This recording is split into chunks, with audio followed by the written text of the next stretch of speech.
Remain seated, please. Permanecer sentados, por favor. To all who come to this happy place, welcome. Our largest single-theme land expansion ever. Now we want you to share with us our latest and greatest dream. Matterhorn Matt presents Matterhorn Mondays. Welcome, everybody, to episode 108 of Matterhorn Mondays, coming to you live from the Outpost. I am your host, Matterhorn Matt. And I'm your co-host, Alex the Historian. And today on the Outpost, we are joined by special guest, none other than the man, the legend, the myth himself. It's Mr. Jeremy. He's back again. Why don't you say hello to everybody? Well, I'd like to think I'm a real person and not a myth. But thank you for that introduction, Matt. It's always a pleasure to be here. We'll let the listeners decide on whether or not you're a person or a myth. So if you guys in chat, is Jeremy real or is he just a legend? Type in chat. But anyways, you guys know the drill. Links to all the Discords, all the Twitters, all the Patreons will be down in the description below. You guys know the drill. And if you'd like to be wished a happy birthday live on stream, you can submit your name using the Google form in the description below. Or if you're watching live, you can do exclamation birthday. And we'll read your birthday live on the stream. Let's see. This week we have Cade Elliott on the 10th of October. So happy birthday to Mr. Cade Elliott. That is our only birthday for this week, but like I said, if you'd like to be wished a happy birthday live on the stream, use the link in the description below. Also, if you'd be so kind, you guys can leave a review of this podcast over on iTunes. Link also in the description below. It can be a 5-star review, it can be a 4-star review, it can be a 3-star review, it could even be a 1-star review, but anything but 2 stars. We prefer 5, 4, 3, or 1. That's just our preference here. But anyways, also, if you guys would like to voice your opinion on any of the topics we have at hand, you can leave a voicemail at 575-386-5814. We'll be listening to them live throughout the podcast. You can also text the number, I guess. People have been doing that more recently. No, come on, voicemail. Yeah, we prefer Be brave. We prefer the voicemail. But if for some reason you're stuck in traffic, or if you're in a board meeting or something, you just happen to be listening to the show live, you can just text in without having. Or I guess you can. Don't text and drive. Also, don't call and drive. But... Like what? Okay, well. It's going to be a great stream, you guys. Oh, wow. Jeremy is sounding like a robot Mr. Krabs over here. Look how slowly he's moving. Oh, yeah. Do you guys see that? Do you guys see how slowly he's moving? How is he doing that? I know. He's got a real talent. Why is Jeremy moving so slowly? Oh, he's frozen now. Jeremy, can you hear us? Is Jeremy there? He's frozen. I told you he's not real. He's a hologram. He is a hologram. Oh my gosh, this confirms it, you guys. Well, anyways, while we wait for Mr. Jeremy over here to catch up, to catch up, we do have a voicemail to listen to here. It's from Redmond, so let's go ahead and play that here for him. Actually, I don't think I'm sharing. There we go. Now we can play this voicemail. Hey, it's Redmond again. 2 questions. First question is, what's best? Turkey legs or churros? And second question, in 2011, Walt Disney Pictures rebranded itself as Disney. Do you know why this was? And do you imagine this could be extended to any other IPs such as Walt Disney World or Disneyland? And that's all. Thanks. Bye. Well, I think the obvious answer to his first question, actually, I don't know. I don't really think you can really compare the two, churros and turkey legs. Alex? I'm going to say that I prefer the turkey legs a lot more. The churros, I always say this, so I'm sorry, people, if I'm repeating myself, but the churros are made, like, they come frozen, prepackaged, and they just toast them for you. And they just... the other day, my friend Chris was describing it as just, like a sugar stick. It's not really a real churro. And Disney used to, when I was a kid, they used to make them from scratch, and you could actually watch the churro dough come out, and then they would put it in the fryer, and it looked really great. So that's that. And then I'd say, am I supposed to answer the second question too? Oh yeah, for the second question, Walt Disney Pictures rebranded itself as just Disney. As you guys know, I noticed that as well. And this question was, do you know why this was, and do you imagine this could be extended to any other IPs such as Walt Disney World or Disneyland? I don't really have an answer as to why, but I'm sure Mr. Alex over here may or may not have an answer as to why. I have speculation is what I have. I believe that the reason why they rebranded that part as Disney is because it's secretly some kind of thing where they felt like, Walt isn't here. He hasn't been here for a long time, and we've been doing a lot of stuff without him. So now we're no longer, part or affiliated with Walt Disney. Now we're just Disney, the company. I think that's what's going on. Yeah. But I don't think Disney would be willing to say that under no circumstances. So I wouldn't believe them even if they told me what they called the truth. Yeah, I agree. That's most likely the scenario. Jeremy messaged us. He said his internet just collapsed. I guess that means his internet went out. I was hoping that picture of him just staring down would stay on the screen, but he disconnected from the call because, Discord automatically disconnects you from the call whenever your internet goes out, I guess. So we'll see if Mr. Jeremy decides to make a reappearance here in the coming few minutes. He'd probably take a good 5-10 minutes to restart his internet. So I guess we'll just have to continue on without him. I don't know how we'll survive, but we'll do our best. Jeremy, salute to you. We hope to hear from you in the coming minutes. But anyways, yeah, so thank you, Mr. Redmond, for sending in your lovely, lovely voicemail.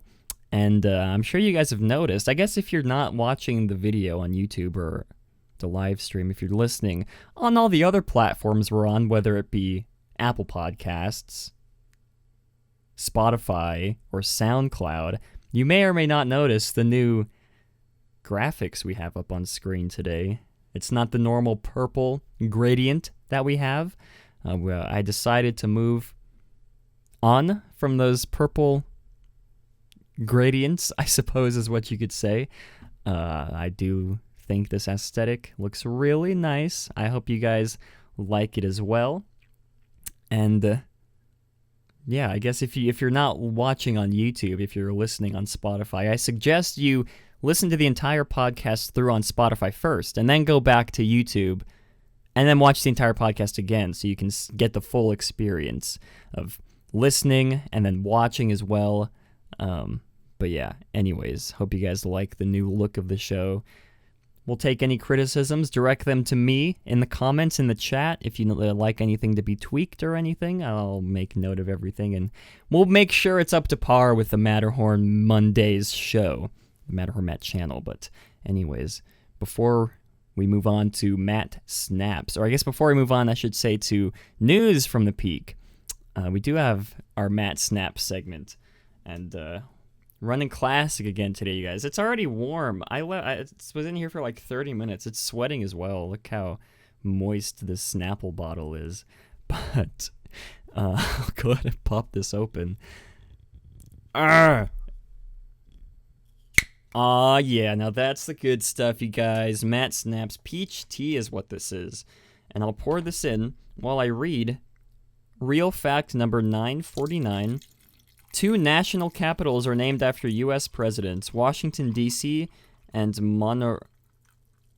Monrovia, the capital of Liberia? The capital of... Anyways, I don't know what the heck those... Oh, is Jeremy back? Was that Jeremy joining back? Oh my gosh, he decided to return. The prodigal son. Is everything okay? Everything is wonderful so far. We almost got lost, Jeremy. I know, gosh, it was so terrible without you, Jeremy. It was, I think, worse for me than it was for you. I know. I mean, he was frozen. I mean, can you imagine not being able to move? I know, poor. That just confirms that he's an android now, though. So, to you guys wondering in chat, Jeremy's an android. But, anyways, we were just about to move on to news from the peak, so you joined just in time. Let's go ahead and get this ball rolling. News from the peak. We now present to you news from the peak. Also, I haven't made new motion graphics, so that news from the peak transition, as well as all the other video transitions that will be playing throughout the episode, will be in the old style. Next week, I'll have everything updated, so it's just kind of out of place for now. But for this week's news from the peak, this is very, very interesting in my opinion. Netflix ads have been banned by Disney across all of their networks, including ABC, FX, and Freeform. As the streaming wars, as you may call them, as I like to call them, the streaming wars. As the streaming wars continue, Disney has imposed a ban for Netflix shows advertisements across all their networks. And as you guys may or may not know, I guess as you may know, Disney Plus will be launching November 12th, and I guess it's just sort of done, I guess you can call it sort of guerrilla marketing. Is that the right term to use? Probably not. I don't think so, but that's the term I'm going to use. Disney outright banning their competitors' advertisements on all of the platforms they own. And there's a quote here. This article comes from Deadline, and all the links to all the articles will be... Did I spell Disney World wrong? I spelled Walt Disney World wrong. No, I didn't. I spelled it right. You guys are just saying things. I don't know what you're talking about. All the links to all the articles we're going to be referring to are in the description below, as always. And this article comes from Deadline, and there's a quote here, but this quote's not attributed to anybody.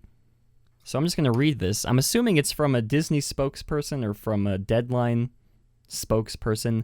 Quote, "The direct-to-consumer business has evolved, with many more entrants looking to advertise in traditional television and across our... I'm assuming it's from Disney now. And across our portfolio of networks. While the initial decision, I just cannot speak at all, was strictly advertising based, we reevaluated our strategy to reflect the comprehensive business relationships we have with many of these companies, as direct to consumer is one element." So I think this is a very interesting topic, but let's go ahead and start with Jeremy. What are your thoughts on Disney banning Netflix ads across all their TV platforms? Mm-hmm. It reminds me a lot of this. There's also been kind of like a war declared between Amazon and Disney as well over a similar issue. Mm-hmm. It's actually really fascinating. It is this really, in the larger sense, Bob Iger has started a war campaign, if you will, fighting against the big tech takeover of entertainment, of Hollywood. So it's really interesting. It's where we're in this place right now of I think there is something good to be said that Iger is trying to prevent big tech taking over the entertainment industry and filmmaking. However, I mean, it's kind of like really for the people, it comes down to who would you rather have control Hollywood, big tech or big multinational corporate studios? It's kind of like they're both in a really too big place to exist. I'd rather have Hollywood still control Hollywood than big tech control Hollywood. But really, it's kind of like they're both too big to even should be existing than they should be allowed to be. But it's an interesting topic. It's fascinating, really. Yeah, I'm very, like we said this in previous shows, I'm very interested in this quote-unquote streaming wars that's been going on these past, I guess it's really only started like the past year and a half since Disney announced Disney Plus, and it's probably going to continue on until all these other streaming services eventually fizzle out. Like, what's that? The NBC Peacock one. Who's gonna subscribe to that? I mean, sure, they have The Office, they have Parks and Rec, but I mean, the other argument is just, wow, you can just pirate everything for absolutely free. And I'm not condoning pirating on this show, but I'm also, I'm not going to pay $12 a month to watch Parks and Recreation and The Office on NBC's Peacock streaming service. That's the other thing, is this the right solution in fighting that war? I think Iger's fighting a noble cause in general, but I don't know if now creating so many different streaming platforms to try to prevent big tech from taking over everything is going to be the right solution. The right solution, I'm not going to talk about what the right solution is because we might be then verging into a more off-topic political discussion. But I don't think it is the current solutions being put out by the companies that are afraid of big tech or want to stand up to big tech. Yes, Mr. Alex, a historian. What are your thoughts on Disney banning? Pound the fist on the table. Disney banning Netflix ads from all of its networks. I mean, I don't know. I mean, I kind of expected it. I mean, I wouldn't expect Disney to be promoting another streaming service when they're about to launch their own streaming service. So, yeah. Okay. Well, I don't have anything else to say. Well, thank you, Mr. Alex, a historian. We now present to you news from the Peak happening again. From the Peak. I spelled Disney World wrong in our next topic, you guys. I'm so sorry. Oh my God. Walt Disney World snack prices increased. Walt Disney World. Well, I guess I should point out, someone said in chat, Reverend Puck says, Peacock also has a free tier with ads. And can I just comment? I'm going to switch my webcam here to the full webcam. Peacock is a horrible name for a streaming service. I mean, I know it's a callback to the Peacock mascot that NBC used to have back in the day, but that is just a horrible name for a streaming service. And I'm not going to get into any details as to why I think it's a horrible name for a streaming service. There are certain words in the word Peacock, 2 words, I guess, actually, that you can point out that are, obviously not words that people would want to be saying out of their mouths at the exact same time, if you guys know what I'm trying to say. But anyways, for a second bit of news, second bit of news from the Peak.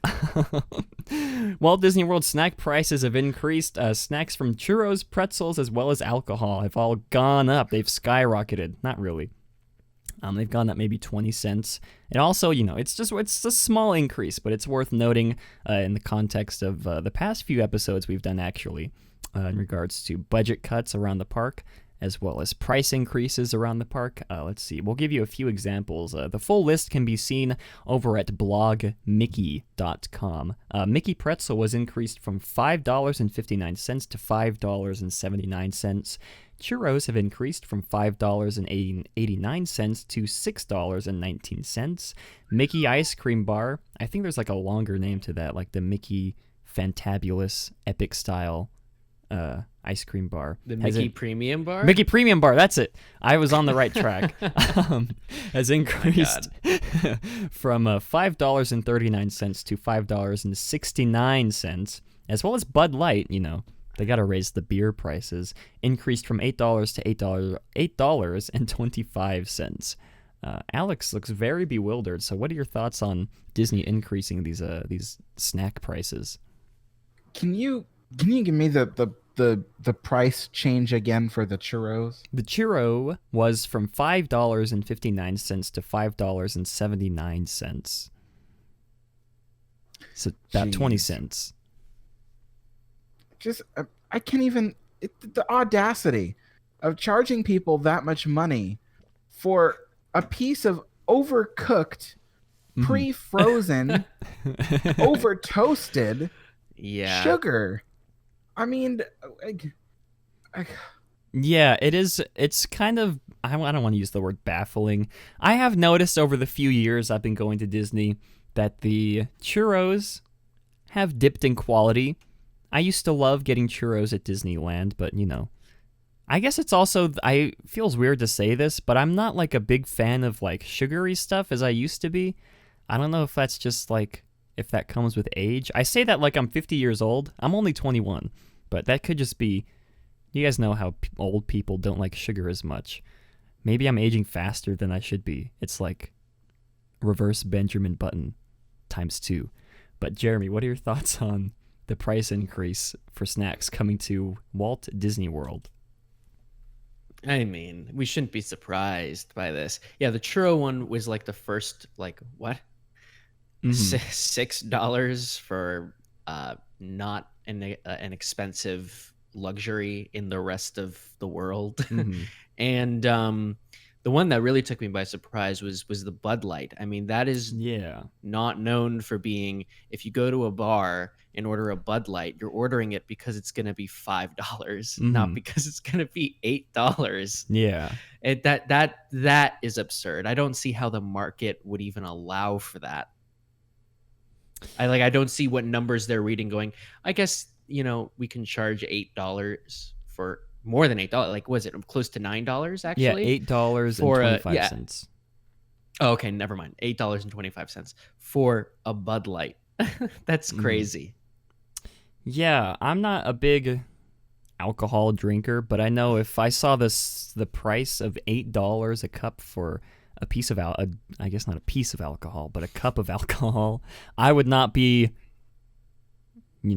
I wouldn't pay that. I'd rather pay the $5 for a bottle of Dasani water, to be completely honest with you guys. And even still, that's a lot of money for... Not even. That is way too much money. Go to any, drugstore and you get a bottle of water for like $1.29. It is insane that they charge even $5 for a bottle of water, which is a necessity. Yeah, this is like a completely separate topic that we could like shoot off into the stratosphere to talk about how much water costs, not just in Disney, but in other places like restaurants. Some restaurants that I shall not name here, but you can just go to the river, scoop in a cup, free water. That's all I have to say. But anyways, for our third bit of news from the peak, not really news, just a cute story, I guess is what you could say. Disneyland's first customer, Mark, I cannot pronounce this man's name. I apologize to Mr. MacPherson. I think that's how it's pronounced.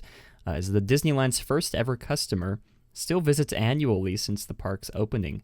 And Mr. Mark here. I guess it's worth noting that he was not, the article says that he visited the park the day after, I think the 18th, not the 17th. So he was their first quote-unquote, like, legit customer, I guess, that bought a ticket. I could be misremembering. No, you'd be right. Okay. The 18th was the public opening. The 17th was the press opening. Okay. Whew. Got that one right. Mark, I'm just going to call him Mac. Mr. Mac was 22 years old when he became the first customer to set foot inside Walt Disney's Magic Kingdom, and he detailed how he got in line to enter the park at 2 a.m. So that's kind of crazy. The link will be, full article with his interview will be linked in the description from InsideTheMagic.net.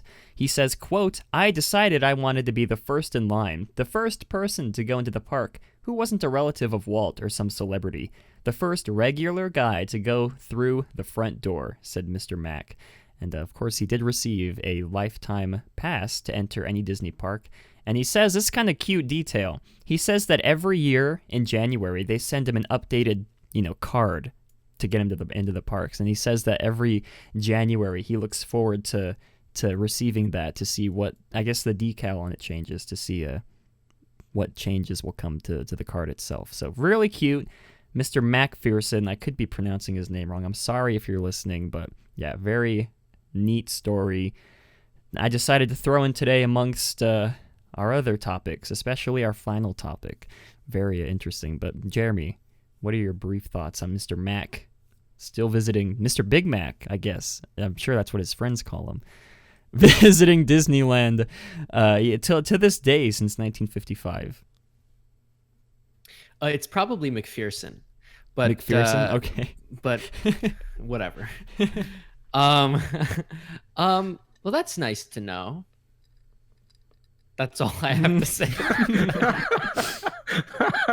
I had a mouthful of Snapple. I was waiting for you to talk for at least another 10 seconds so I could have a chance to swallow that Snapple. But I guess that's warranted. It's not like a really big, life-changing news article. But Alex, how can you possibly top that? I think it's amazing. I mean, just the idea that I don't think he knew that he was going to get a lifetime pass, when he got in that line. I think he just knew he was probably going to get a handshake, maybe an autograph from Walt Disney. But I mean, it's just amazing. And there's only a handful of people in this world that ever received a lifetime pass. Some of them from Walt Disney himself. So I don't know. It's just, it's an amazing story, that he still goes and Disney still supplies him with, an updated pass every year. So that's just so cool. Yeah, here's a picture of him. I don't know how recent this picture is. It looks like it's a few years old, just based off of the camera quality. But look how happy he is holding that Disney pass with that cast member, as well as another cast member in the back. I don't know where he is. That's in the Blue Bayou. That's what I was going to say. He looks like he's in the Blue Bayou, but I wonder if he gets, I'm sure he gets discounts with it. But anyways, that is it from this week's news from the Peak. And before we get in... Can you imagine if, instead of discount, they charge him double for all the food? Still might be worth it. Yeah, I mean, to be honest, yeah. That'd be a baller move by Disney, if I do say so myself. But before we get into Alex in the Parks, I'd like to give a rundown of the topics we're going to be covering today. I'm excited to get to our final topic, but firstly, we're going to be going over new Rise of the Resistance details, as per a TV special that aired just a few days ago. For our second topic, work on Disneyland's Mickey and Minnie's Runaway Railway begins in Toontown. For our final topic, you guys were asking about it, and we're going to deliver. Skyliner Crash happens at the Walt Disney World Resort. Someone said it. Someone just texted the number. Our number. What is the number, actually? 575-386-5814. You can leave a voicemail or text in. Someone said, Skyliner is my favorite. Only. Voicemail only, yeah. Preferred voicemail only. Someone said, Skyliner is my favorite bumper cars attraction at Walt Disney World. So I guess it's not really in poor taste, but nobody got hurt, so I guess it's kind of appropriate. But anyways, now we do have a special segment here, as you all know. Alex in the parks. He's not physically in the park right now, but he was physically in the park a few days ago when he recorded this bit of footage. So let's go ahead and play our favorite Alex in the Parks theme song before we get into the video that Alex prepared for us.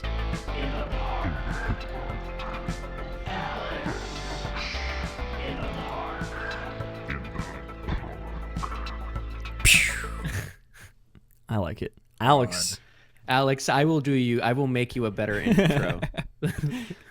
Only I appreciate the work this person went through to do this, but I just feel like it oh, I didn't mean to do that. I'm so sorry.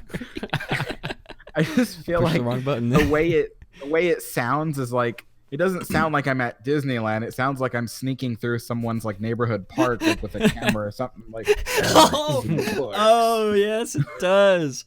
Oh, well, it kind of reminds me of Adam the Woo's or Justin Scar's original theme songs, but this one definitely is a little grungier.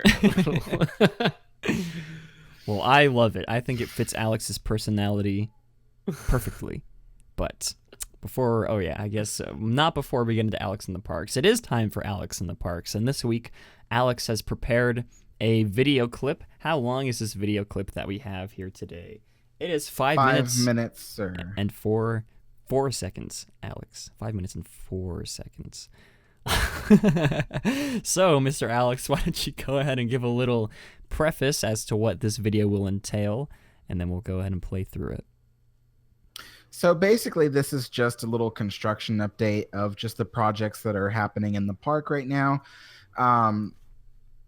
Great moments with Mr. Lincoln. The exterior of the Opera House is under refurbishment, but the attraction is still open. As well as there is some work possibly reducing the planters along the east side of Main Street over by the hub. And work continues on the Tomorrowland entrance, although there's no visual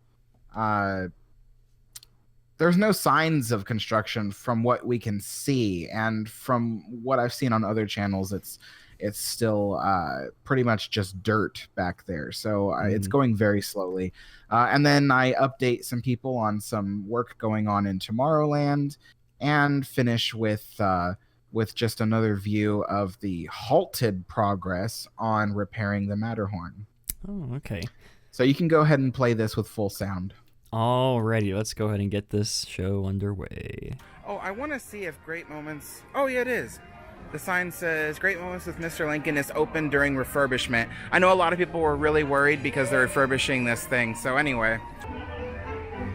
Okay, so I came here a couple days ago, and they had these walls right out front. There's the entrance to Plaza Inn. Right over there is the photo supply company. So they have all these walls and stuff up. I think they might be reducing the planters here, maybe even making a space, because there's a vending cart that usually sits on the other side of that wall. So they're probably making an official space for the vending cart. And then over that way they have more construction walls up as they reduce the planter size, I think. So here by the entrance of Tomorrowland, all these walls are still up, and they've even gotten bigger since the other day when I was here. What they're probably doing is the curbs along Main Street beyond this wall are probably all being dropped, just like the ones over in front of the entrance to Tomorrowland, just so that way people don't trip and stuff like that. So, yeah, I'm actually really excited. I think they'll probably be reducing the planters there too, but maybe, hopefully, they'll create some new sculptures or even fountains or something nice to mark the entrance to Tomorrowland. And there is the entrance that we see today. I'm so excited. The new Adventureland entrance is open. It might be finally finished after all this construction work and stuff. You can see they've even added the hut. Now we'll go and take a closer look. Wow, it looks really nice. Now, I thought I would see like some props and things up there, but I haven't seen it yet. Maybe they'll put some things up there. I don't know. And then this area over here, which was also behind tarps for a while, has been re-revealed. And all the... I think these are the same plants that they shown a couple months ago.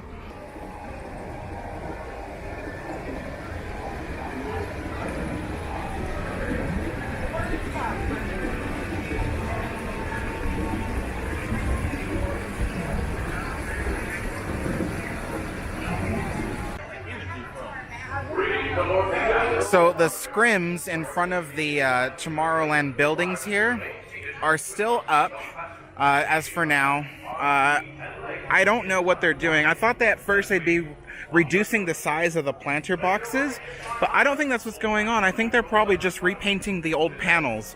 Those panels were installed for the 1967 new Tomorrowland. Amazing sculpture in my opinion. I really love the retro modern feel of it, or retro futuristic actually. Okay, over here by the entrance to Space Mountain, they've had these construction walls up around here for a while. Now, you guys probably remember there was construction walls up here before, I think even earlier this year. That was to reduce the planter sizes around the entrance so they could install like a little seating area back there. And now they've worked on removing some of the fence work and the walls up on the second level, and then even down here on the bottom level. Back in the early or the late 70s when Space Mountain opened, they had a ramp that would take you up to the second level, and then from there you walk to the entrance. So people think that they're going to install a new ramp on that side, and will bring people from ground level up to the second level. So we'll see. Now work continues on that waterfall there from when a piece of concrete actually fell off several weeks ago. I would like to say that the repair work is still going, but I've been really watching it these past couple weeks, and I haven't seen any repairs made at all. It just seems like the scaffolding is covering up the problem while they think of something else. And I've heard a rumor which kind of substantiates this. The rumor that I heard goes that the Matterhorn will close indefinitely on October 28th. Part of the reason for that, according to the rumor, is that an inspection was done of the mountain after the incident, and they discovered loads of water damage. Supposedly, the structure is pretty much close to just done with. So I really don't know, but hopefully they're able to do something in which we still have a Matterhorn in some way, shape, or form. Oh my gosh, guys, Yep. they're going to be shutting us down indefinitely, you guys. That's so sad. Yep. That was a joke because of the Matterhorn, but that's the one piece of information, I guess, that we can really take from this. I mean, you did detail that it was a rumor that it would be closing indefinitely, but do you think you can, I guess, elaborate any more on that? Yes. So, from what I was told, they discovered lots of water damage due to the fact that it has like 6 waterfalls or something like that. And it just got everywhere, and it was part of the reason why the concrete fell in the first place. And when they estimated how much longer the structure could stand and with the damage that it has, they estimated that it couldn't stand for any longer than 10 years. But that being said, that's 10 years would be the point where it completely collapses under its own weight, which means that before it completely collapses, it's going to have more and more issues with falling concrete, broken support beams, things like that. So, and that's going to happen way before the 10-year mark. So really, the mountain probably only has a couple more years before it's probably just too dangerous to keep riders going through it.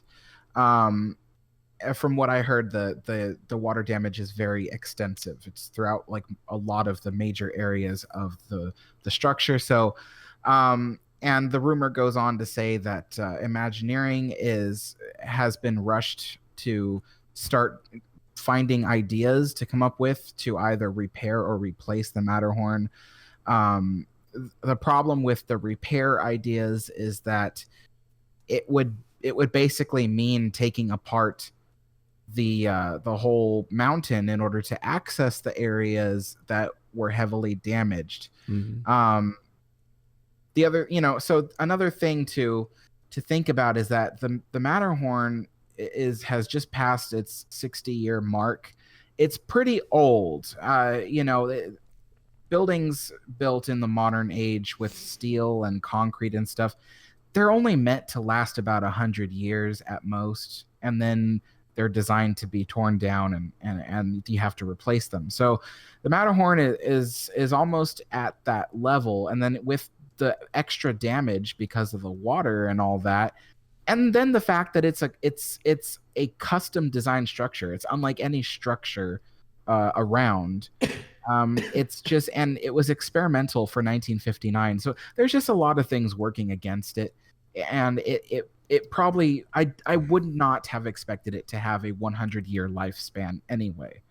So yeah, so it's time to do something. And it's like I was saying in previous podcasts, I think it should be torn down, rebuilt from the ground up to look pretty much the same, but have brand new ride technology, smoother track, everything that we need it to have redone. That's what I think should happen. You see, if they do that, though, my only concern would be that it would be now like Elsa's Snow Palace, or something like that. Yes, which is interesting because was it Herb Ryman who was working on I forget who. There was a defunct concept for like some Snow Queen palace type dark ride that got thrown out, or maybe it was Mark Davis, actually. And it got so far as to, I think Buddy Baker even started composing music for it. But I actually thank God that was never built, because they would turn that into into a Frozen attraction. Yeah, it was Mark Davis. Yeah, I would hate to see the Matterhorn go. That's a hard thing to grapple with. I wish I could trust Imagineering to rebuild it and have it be a new version of the classic, but I don't know if I trust management to do that. I'm sorry. That's what I should have said. I trust Imagineering to do that. I wouldn't trust management to necessarily do that. Yeah, I agree. Guys, can we get a big F in chat for the Matterhorn? You guys, just a stream of Fs. I want to see Fs in chat, but nothing's final. But yeah, that's true. Still though, just in case, we'll keep the Fs, post them now, and then once this eventually does happen in the future, then we can whip out the Fs again. Yeah, I don't know where I'm going with that, but yeah, very sad. I say that the monorail isn't my favorite Disney attraction, even though the channels. No, wait, the Matterhorn. I say the Matterhorn's not my favorite attraction, even though our channel's called Matterhorn Matt. But you know, it's a classic icon for Disneyland, and I'd be sad to see it go as well, even if it gives me multiple concussions when I ride it. Very sad to see it go. Hopefully, you know, it lasts. I don't know if I should say I hope it lasts a few more years, but I hope once it eventually does get taken down, that they rebuild it, like everybody said. No IPs. I can just imagine like a big wrecking ball, like just planted in the like where Autopia is, and then just like swinging at the Matterhorn and just like exploding it, and then the pieces go flying everywhere through Disneyland. And then I don't know where I'm going with that. Steel, but, right? I mean, that's just how I imagine it. The wrecking ball would like swing it and then smack the Matterhorn and explode into like a billion pieces, and then Disney could come up with like a scavenger hunt for all the guests to pick up the shards of the Matterhorn throughout the park, and whoever gets the most shards gets a free churro. Well, moving on. Yes. Anyways, yeah, let's get this going. It's time for the main topics. Well, wow, that was still new. Wow, that was a long. Oh yeah, we did. Okay, I'm done talking now. Well, for our first topic, like I mentioned, Rise of the Resistance, we have new details about the length of the attraction. This is coming just straight from Mr. Chapek's mouth, straight from his vocal cords. Rise of the Resistance will be 15 minutes long. Disney recently aired a 2-hour special on Freeform to promote Galaxy's Edge called Star Wars Galaxy's Edge Adventure Awaits. And during the special, Disney revealed new details about Rise of the Resistance. Mr. Chapek himself said that the, quote, experience, that's going to be a useful word later on, will be 15 minutes long. He then goes on to say, quote, imagine being chased for 15 minutes. Excuse me. Bless you. By Kylo Ren and the First Order. Stormtroopers everywhere. Lightsabers coming at you. It's going to be fantastic. And he does say, I feel like this is an important note to make. He does say that the experience will be 15 minutes long. It didn't specifically say that the ride itself would be 15 minutes long. This could mean that the pre-show could be 5 minutes long and the ride itself is 10 minutes. Or maybe the pre-show's 10 minutes and the ride itself is 5 minutes. Any combination of the two. It could be a 1-minute pre-show and a 14-minute ride. But yeah, I did feel like that was a necessary detail to point out. But Alex, what are your thoughts on the Rise of the Resistance experience being 15 minutes long? That's good, because I always felt like in recent years, sorry, I'm like sliding around on the floor.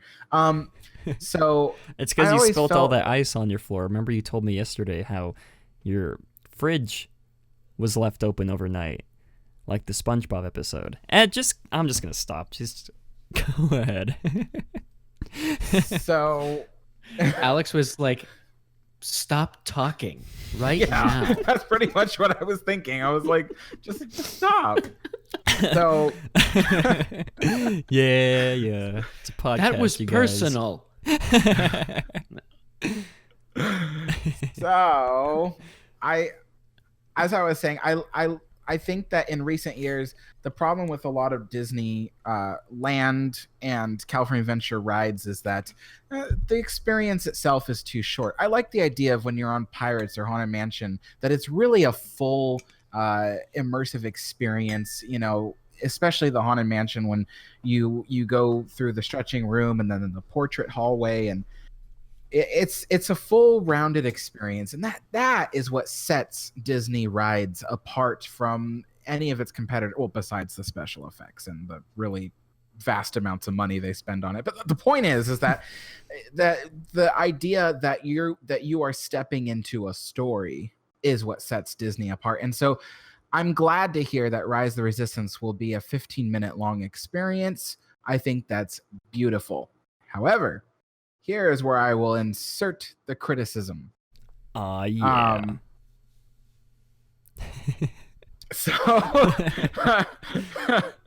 So it's not really a criticism about the length of the ride. Actually, it's how much hype that Bob Iger is building towards this ride. You know, the lightsaber effects and all these special effects and things. And I don't think it's going to be as amazing as people think it is. Like, they released like a kind of a little mini trailer for the ride, and in it you could see this lightsaber coming through the ceiling, and I don't think you're gonna see exactly what you saw in that video. I think that the video took some, you know, artistic liberties. So, I mean, I don't know for certain, but I'm going to make a prediction that it's not going to be as amazing as what they've been showing. It's going to be more grounded than that. It's going to be something more like what we would expect to see because, I mean, let's face it, what they showed in the video was things like what you would expect an actual lightsaber to look like. And as far as I know, you can't make anything look like that. So if they prove me wrong, then beautiful. I would be happy to be proven wrong. So anyway, I just think that we should keep it into perspective, because I think that some people are just like, oh, this is going to be like watching a magic trick. And I'm like, I don't think so. So, and one more criticism. Trackless ride vehicle. I was talking to Chris from Chris with a K, also known as LMG Vids. And he and I were talking about Chris is LMG Vids? Wait a minute. I've been hanging out with LMG Vids this whole time. Oh my gosh. I'm so starstruck. Anyways. So what was I saying? Oh yeah. So Chris and I were talking about how Disney tends to use trackless ride vehicles for the wrong attractions. When you want to do like an action-packed adventure, you don't choose the slowest moving ride vehicle that you possibly can. You know, look at the Indiana Jones Adventure. They invented a whole new ride vehicle specifically for it to complement the exciting adventure that awaits you. The idea that the ride vehicle moves and jolts and tumbles about as it's going through the temple is what fully rounds out the experience and makes it amazing. You don't choose this big galactic battle adventure to have this slow moving ride vehicle going through the whole thing. It just doesn't make sense. And the same thing with the Ratatouille attraction, which is what makes that so disappointing, is that the vehicles do not move right. It just doesn't feel like you're in the adventure. If I were to say what a trackless ride vehicle is good for, it's good for like a type of ride that gives you a tour of, let's say, Mystic Manor, or maybe just a journey through the story of Winnie the Pooh. That's a good use for a trackless ride vehicle because it is slow moving, it is on flat ground. There's no need for, major tumbling and jostling about. But something like this, I think, is just, it's not going to feel right. It's not going to look right. Everything is heavily dependent on what's around you. And I don't think what's around you is going to be as amazing as what Disney is hyping it up to be. So, again, I would love to be proven wrong. Yeah. Anyways, Jeremy. Just a brief response to, Disney has always, I don't want to say overhyped, but in PR videos, included things like effects that are maybe when you're on the ride suggested by your imagination, but are actually visually shown to you in those PR videos. For example, the one that comes right to mind is Pirates of the Caribbean. When you get to the final scene, that barrel of explosives explodes. And that doesn't happen in the ride. It is suggested to you of what happens next after those drunk pirates are shooting at each other with all those explosives around you, but it doesn't actually happen. Yeah, we'll see. I'm looking forward to this ride. I don't know much about it, and I don't think I've ever been on a trackless ride before. So I'll kind of take your word for it that it might not be the right ride system for it, but maybe the ride system has been refined. But maybe it can't be. The Omnimover, even though we now have smoother Omnimover experiences, it's still the same. You still have to use it for the same purpose because it's a form. So I don't know. We'll see. I know there's a drop. It could be. We'll see what happens. I don't know.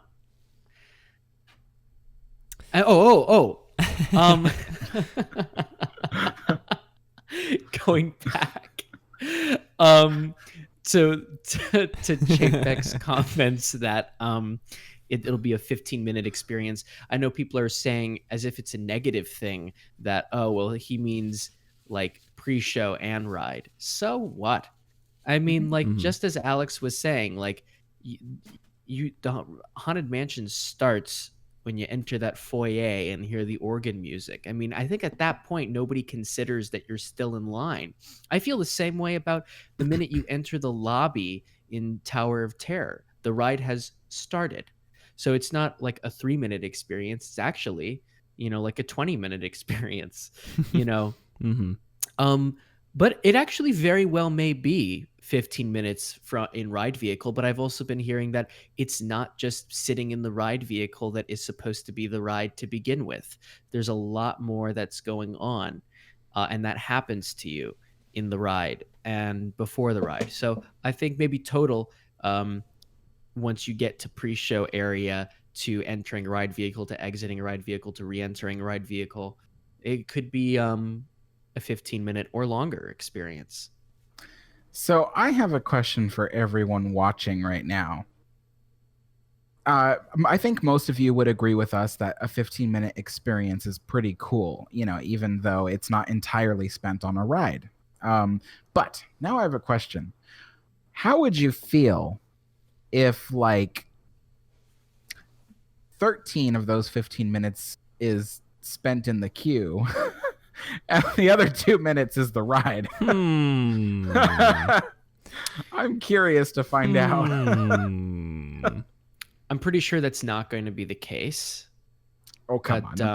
Just I know. Well, with Tower of Terror, it's kind of like that. And you don't really have any complaints because the experience in the queue is so much tone setting, and at a certain point is the experience. Like when I was a little kid, I used to not like the sensation of going up and down. So oftentimes I would chicken out before getting to the elevator, but I still wanted to I still loved that attraction because for my experience was going through the line and watching the pre-show in the library and going through the boiler room. For me, that was enough at a certain point, you know. So I don't know. That's a weird example though. I don't know why that. But wait, when you say Tower of Terror, you mean Guardians of the Galaxy Mission Breakout, right? Well, we still have a Tower of Terror that exists, Matt. But even with Mission Breakout, you could say that the line begins when you enter the whatever whatever that building is. When you enter the whatever. So yeah, I don't know. If it was a 2-minute ride and 15-minute pre-show, I feel like people would give it a pass if those 2 minutes are the greatest thing anyone's ever experienced in like a theme park attraction. But then, you know, that's not going to happen. But, you know, it's I just do an think example, people but- would be disappointed because I think the hype is that the ride itself is going to be really extensive and a lot is going to happen in the actual ride, not just the queue. Yeah, absolutely, people would be disappointed. Yeah, and even because the wrong ride experience was like advertised. Mm-hmm. I think the greatest 2-minute ride experience Disney has ever created is the Alice in Wonderland dark ride. Like the when it was updated in the 80s? No, just in general. In general? Is Alex? I can't tell if Alex is doing I a can't bit tell if or you're being not. serious. No, I'm serious. Okay, well, it's one of my favorite. Okay, well, that being said, it's one of my favorite Fantasyland dark rides. Mm-hmm. It is. But when in its original form, it wasn't even Walt's favorite. It was rushed. Oh, They no, couldn't get it right. Yeah. The Baxter version, A+. Absolutely, I agree with you completely. I think the way it looks today is the best it's ever looked, in my opinion. Yeah, I can agree with Alex then. I thought he was talking about like the original Alice in Wonderland that opened, not the updated version that we have today. I was very confused with this terminology. I do. That and Peter Pan are my favorite Fantasyland dark rides. They cannot be topped in their current form. Or can they? Next episode, I don't know, you because guys, Peter Pan 2 is coming. Oh. Return to Neverland dark Return to ride. Neverland.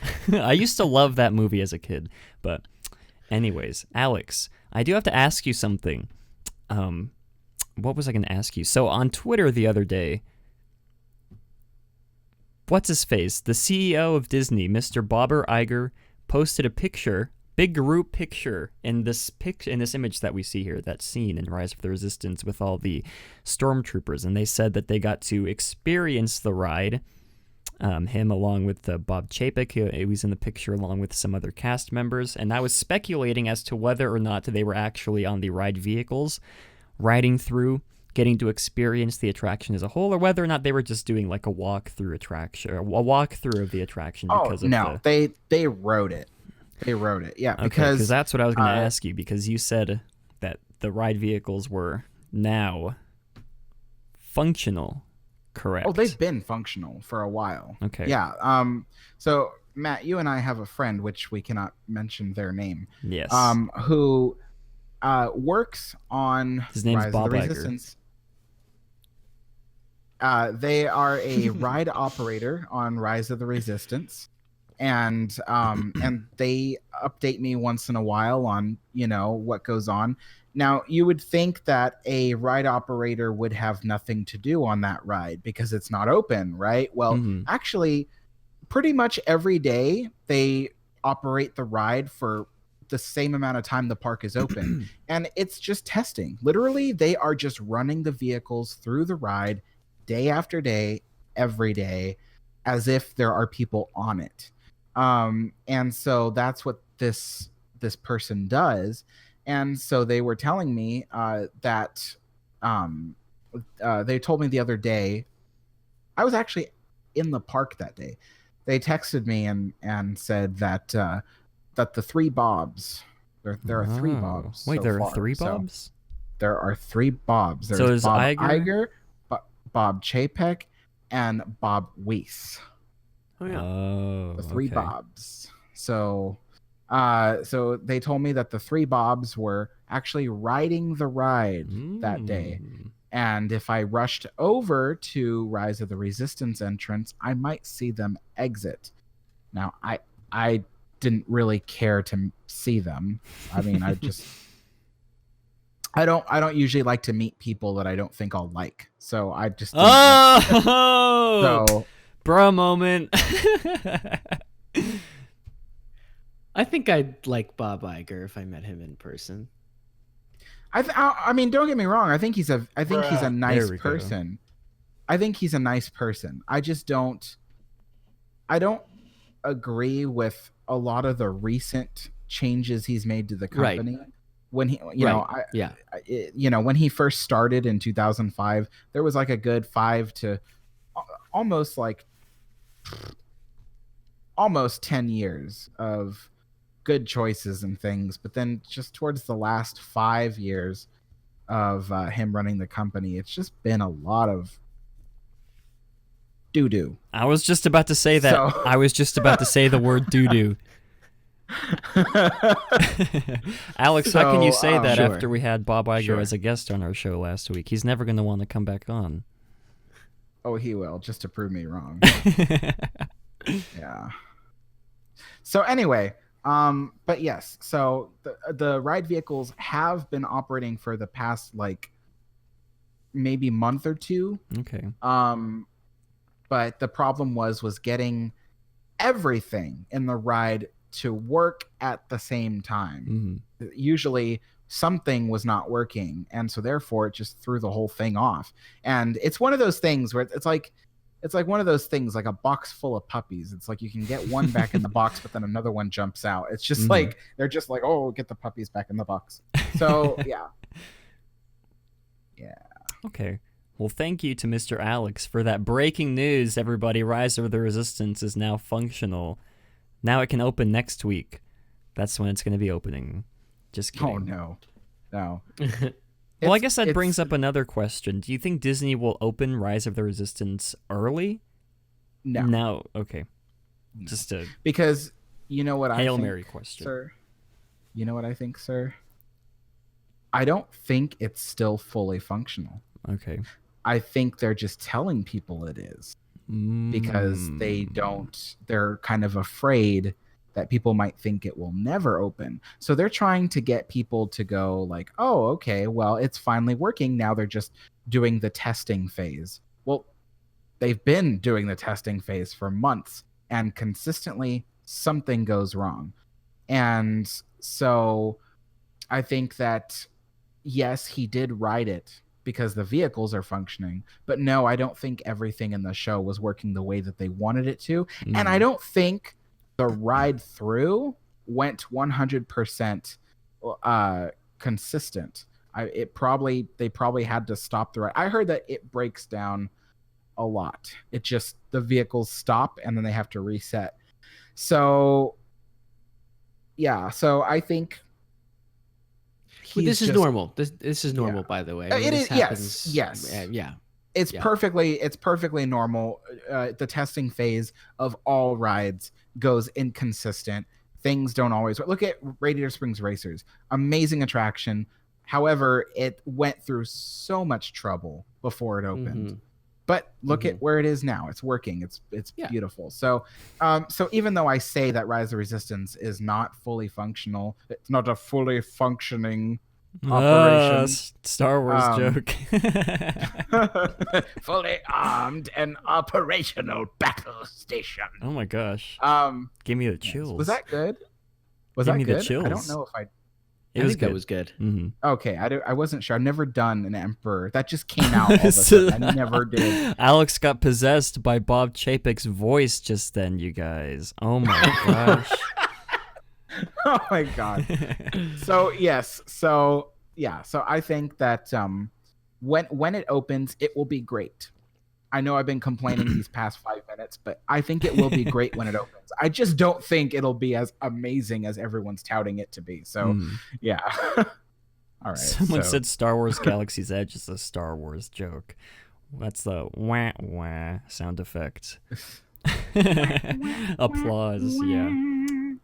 Well, I guess, that day does that. There really was no other information regarding Rise of the Resistance that was released per that special. Just some new footage, I guess. I think the main problem they're having with the ride is the salary they have to pay Daisy Ridley and Adam Driver to work that attraction 24/7 for testing. I feel like they should get body doubles or something. Disney, hit me up. I have solutions. But before we move on to our second topic, we have a few voicemails we got to listen to. This one does not have... Yeah, this one. We have no text, so... Oh, we have one text. It was the Skyliner bumper car joke, but we already did that one. So these voicemails have... Oh, this second one has a name, but this one does not have a name. Let's go ahead and listen through. Anonymous. And yeah, it could be Bob Iger himself, so let's go ahead and see if it is. Uh-oh. So, firstly, I noticed... Oh, it's Avery. Then the new world, is that in another planet, another continent? Is that in Africa? And I'm not surprised that the prices increased, because that's what Disney's been doing. They've been increasing their prices, and as a result, it leads to a lower attendance, and that's why they've been cutting all these different shows, bands. Disney's just asking for more money. They just don't know when to stop. It's ridiculous. It's ridiculous at this point. Very ridiculous. I just wish they didn't do this, but I guess that's what happens in a world like this. Well, I guess it's worth noting that these price increases happen every quarter, I believe, or at least sometime annually. So this is really nothing new. And Avery was talking about the price increases to the snacks happening at Walt Disney World. Those happen, I think it's every quarter or like a couple times a year. But yeah, it's a very, I guess ridiculous is one of the right words to use. It's a nonsense, I guess, would be another good word to use. But anyways, thank you to Mr. Avery for sending in that voicemail. We have one more to listen to here before we go into our second topic. What's up, guys? It's Disney Damon from the Discord. I just had a quick question for you guys. Obviously, we've all seen the recent opening of the Skyliner in Florida, but do you guys think that Disney would open a Skyway themed version in Anaheim as like a callback to the original attraction? Let me know. Thanks, guys. Have a good day. Bye. Well, that's interesting. I was about to bring that up during the Matterhorn section because one of the main problems because they shut down the Skyliner was because of the Matterhorn. And so now that they may or may not be rebuilding it in the future, I was thinking that might give Disney an opportunity to bring back the Skyway in some capacity through maybe its same original route. That was just an idea that popped into my head when we were talking about that, but I didn't feel like it'd be appropriate to bring up.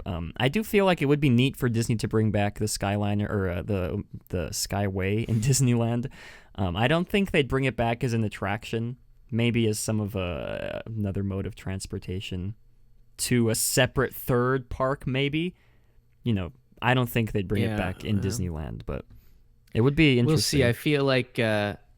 I feel like that'll this will all come up when we talk about the Skyliner as a viable form of transportation to begin with. Yeah, yeah, we'll be getting into the Skyliner later on for our third topic. But we do have a second topic today. It's a very brief topic because I really want to talk about our third topic, which is about the Skyliner. For our third topic we have today, Disneyland begins work on Mickey and Minnie's Runaway Railway. This article will be linked from Blog Mickey in the description below. Let's see, the project. There wasn't really a lot of meat to this story, I guess. The headline really just grabbed me and sort of just sucked me in, and I read the article, and it was kind of a letdown, but, that's how it is these days. The project will require Disneyland to remove a portion of the Green Mountain Range backdrop. You guys know that sort of cute little decal that they have, a wood whatever backdrop of the mountains in the back of Toontown. Oh, it's not wood. Is it not wood? Is it? It's not paper mache, is it?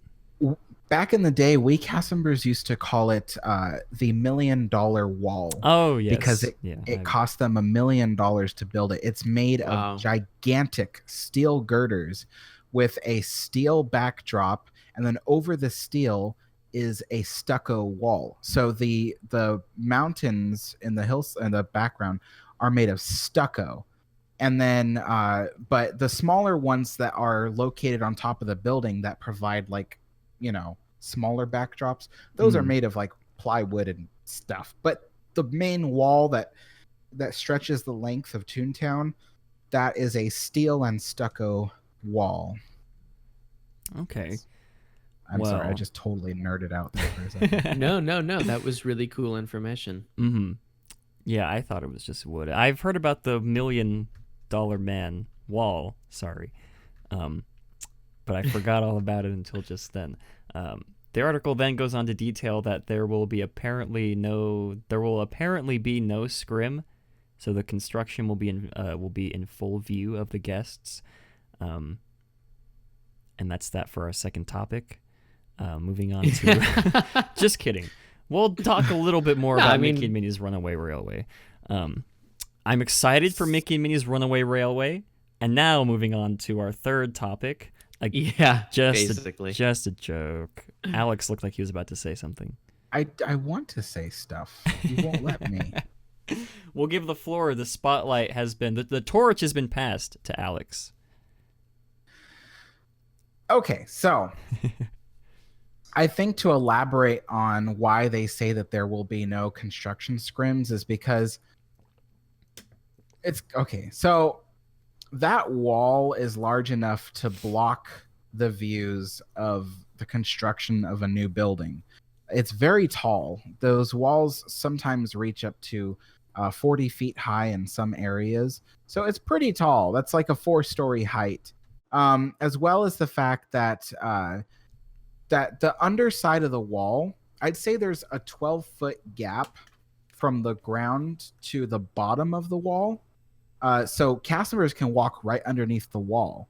There is a fence there, but technically some parts of the fence have open gates. The point is that they could build a queue that crosses underneath the wall. They might need to shave off a few more feet for headroom, but they basically can build the whole ride on both sides of the wall and have no problem.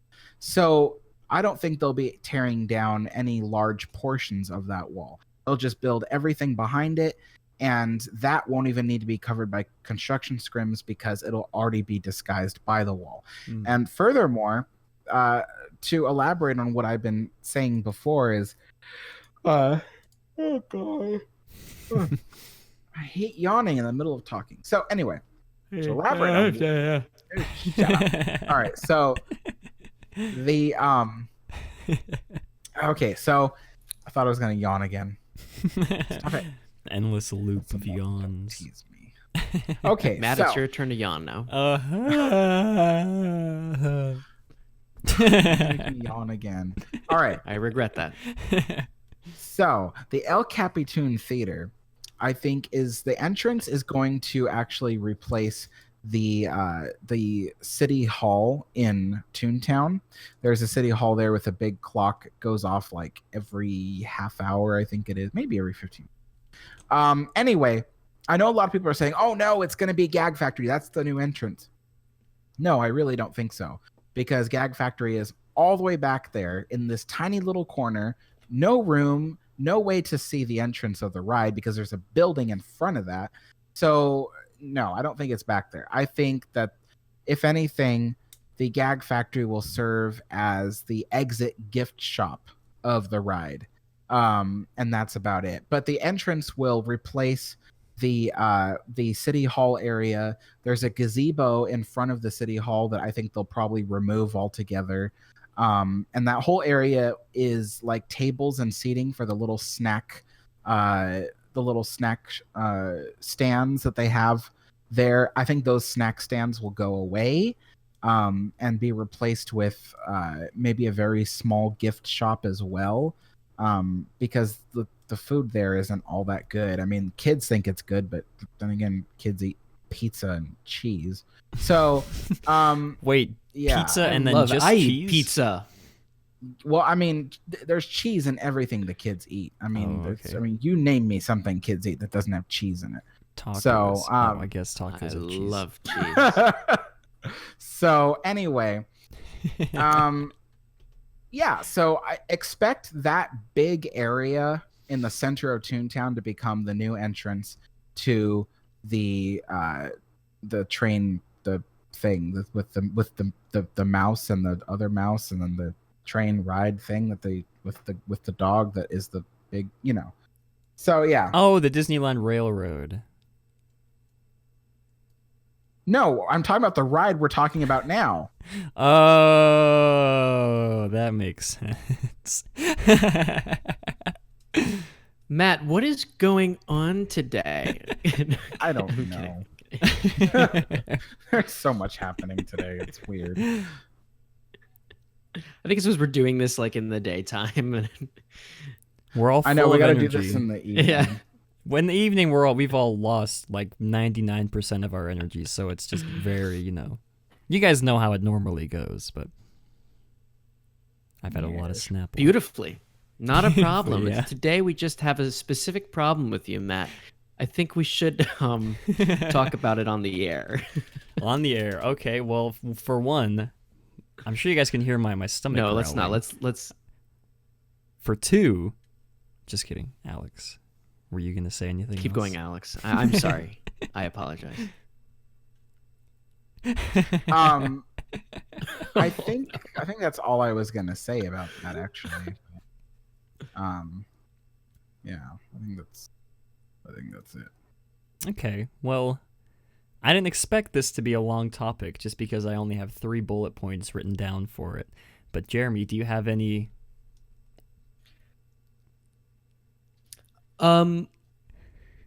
Alex knows that all of that detail stuff that I don't know. So, I mean, I have nothing to say. I think this is the ride that Toontown has needed for 20 years, and longer. So it's not the ride that the Hollywood studio has needed ever. So that's the way I feel about that ride. I feel like I'm somehow this ride gets brought up every time I'm on, and I say the same thing. So Alex had something new to offer. I think we should move on to what we all want to talk about, which is the Skyliner. Oh, Yes. right. Well, before we get into the Skyliner, it's sponsor time, you guys. So brief, very brief. However many second long break it is. And again, I haven't finished the graphics, the motion graphics for the transitions here, so it'll look kind of out of place. But anyways, it's sponsor time.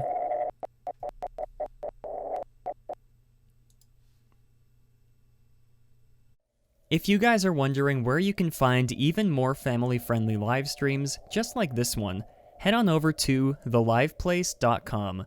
The Live Place is your headquarters for great family-friendly live streams. They cover anything from Disney to other vacation spots, various variety shows, and have some amazing streamers like Resort TV 1 and myself. Also, be sure to check out puckermint.com, where you can find amazing pins and stickers. Puckermint is based out of Albuquerque, New Mexico, just a few hours from where I live. And since I'm a big believer in supporting local artists, we decided to partner up. Be sure to use the coupon code down below when you make your next order. Again, that's puckermint.com and puckermint on Instagram. Now back to the main meat of the show, you guys. This is what we've all been waiting for. Kind of came out of the blue. I was not expecting something like this to happen within the first month of the... I was going to say attraction, but this is the first month of the Skyliner opening. This is some breaking news, you guys. Still in development as we speak.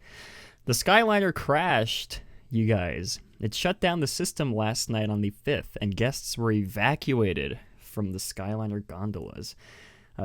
Some guests were stranded for almost 3 hours on the line that runs between Disney's Caribbean Beach Resort and Epcot's International Gateway.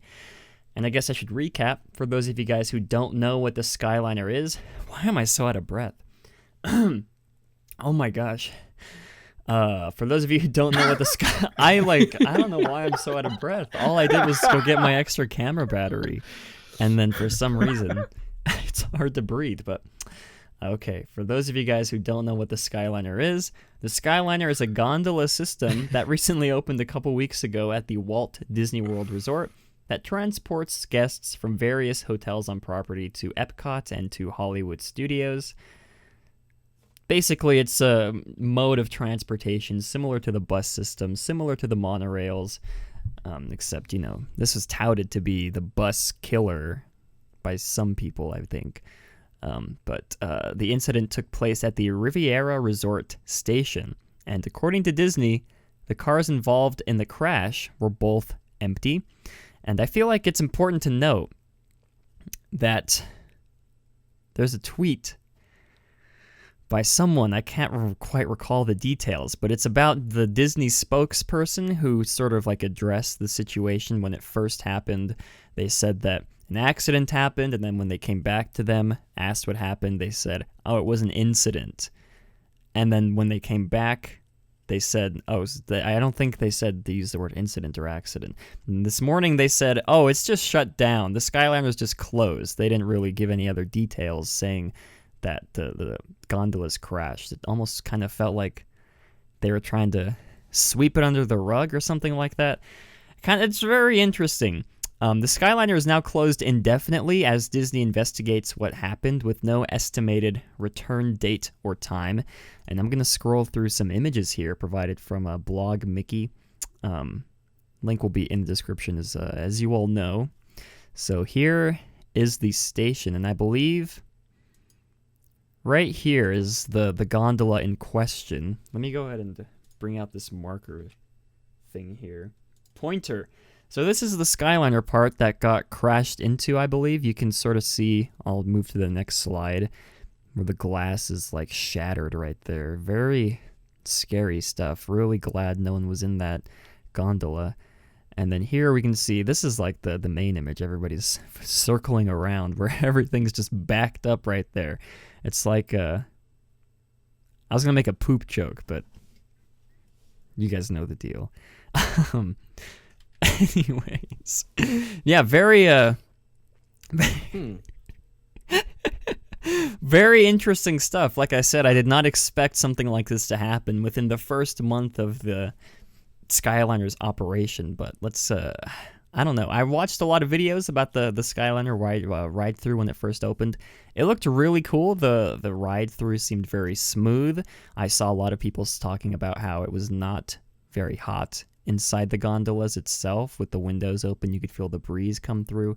It sort of felt like everything was going according to plan for Disney. People seemed to love the Skyliner. They even made a new pop filter, vinyl Mickey Mouse Skyliner pop filter, to sell for $80, I think, for the annual pass holders to buy. And now all of a sudden, everyone's turning their backs on good old Mr. Skyliner. Everybody's saying, not on my Walt Disney property, Mr. Skyliner. You're not going to crash here.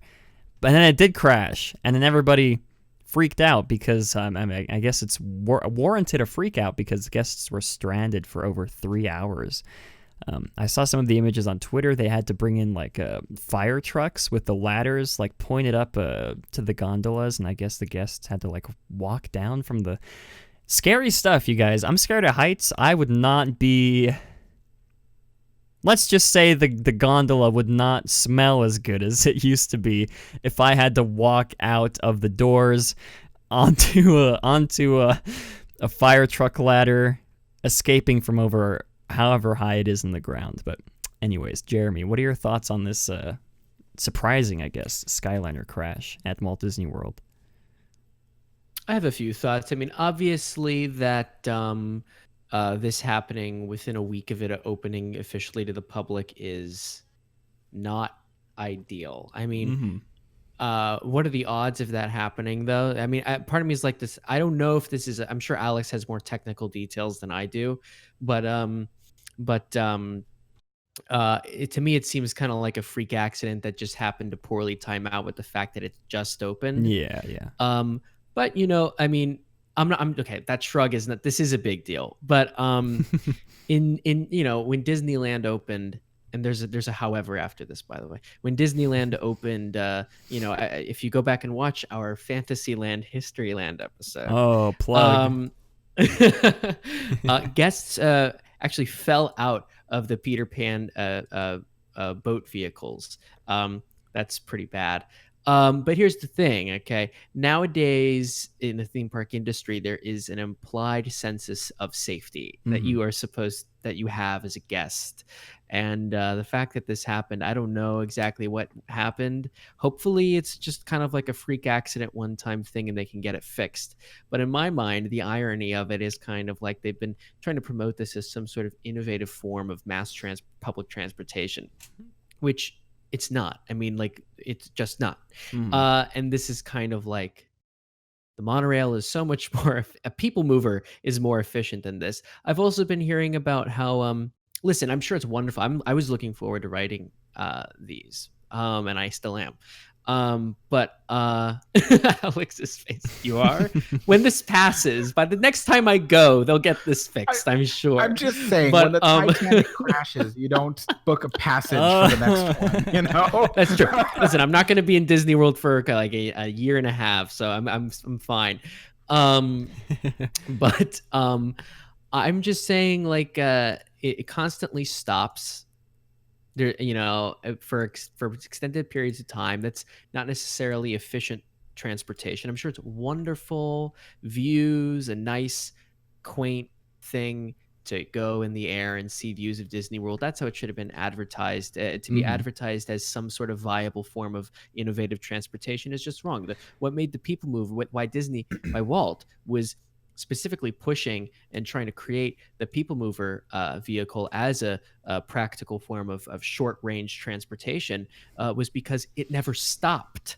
It was efficient as possible and fun still somehow.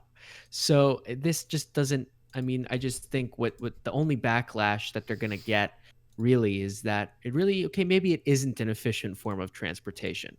Cool, fun, quaint attraction that you can do without having a park ticket, sure, but not an innovative form of transportation. And that's what they were advertising it as too. They were specifically advertising it as a new form of transportation, like the gondola had never been done before. Right. Yeah.